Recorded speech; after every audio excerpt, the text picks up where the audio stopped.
जुन्या गोष्टींना उजाळा सत्यकथा भाग 189 लेखक राजेंद्र लहानू जाधव अभिवाचन राजेंद्र लहानू जाधव। जुन्या गोष्टी म्हटल्यानंतर त्या काही संपत नसतात आणि त्या आठवणी जुन्या आठवणी ह्या आपल्या पर्यंतच मर्यादित नसतात। ते सर्व दोस्त वगैरे त्यांच्याही आठवणी त्यात सामावलेल्या असतात। खेळणं कुदणं बागडणं सहलीला जाणं। असेच एकदा मी लहान असताना जे 7वी 8वीला असेल, परंतु त्यावेळेस मी निमगावडीला राहत असे। निमगावडीला शेती महामंडळामध्ये आमच्या घरासमोर एक फार मोठं जांभळीचं झाड होतं। त्या जांभळीला फारच जांभळे लागडायची, फार जांभळे यायची। आणि मग सुट्टी झाल्यानंतर रविवारच्या दिवशी सुट्टीच्या दिवशी जांभळं आलेले असेल त्यावेळेस आम्ही ते जांभळं तोडण्यासाठी काठीने तोडायचो, कधी झाडावरती जायचो। असेच एक दिवस शेजारचे मित्र वगैरे आणि बरेचसे मुलं त्या ठिकाणी होती। रविवारची सुट्टी होती। आमची आजी घरी होती आणि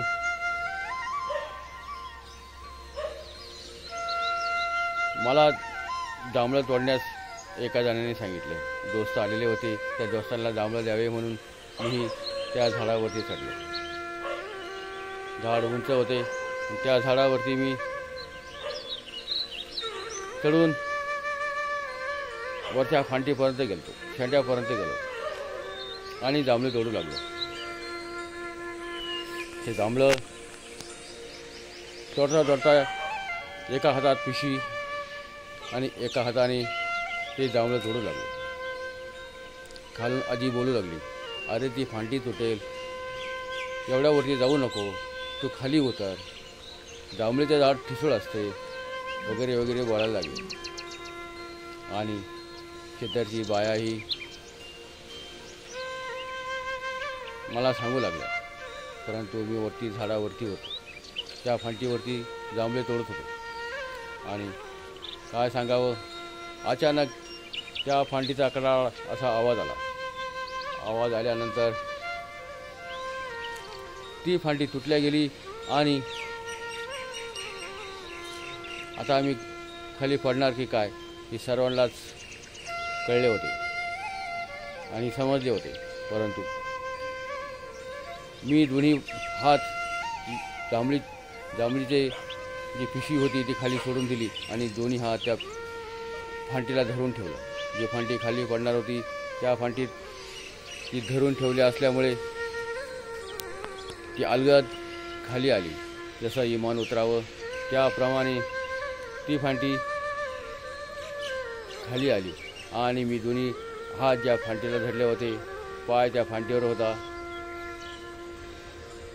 तसाच अलगद खाली आलो।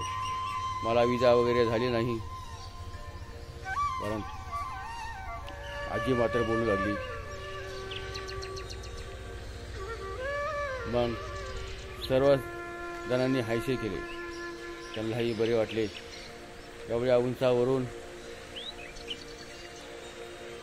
खाली यायचं म्हणल्यानंतर आणि तेही फांदी तुटलेली, माझा हात सटकला असता, मी जर फांदीला हात धरला नसता तर मग माझा हात नाही तर पाय मोडला असता। अशीच जुन्या आठवणी भरपूर उपद्व्याप केलेले या जुन्या आठवणी फारच आश्चर्यकारक असतात।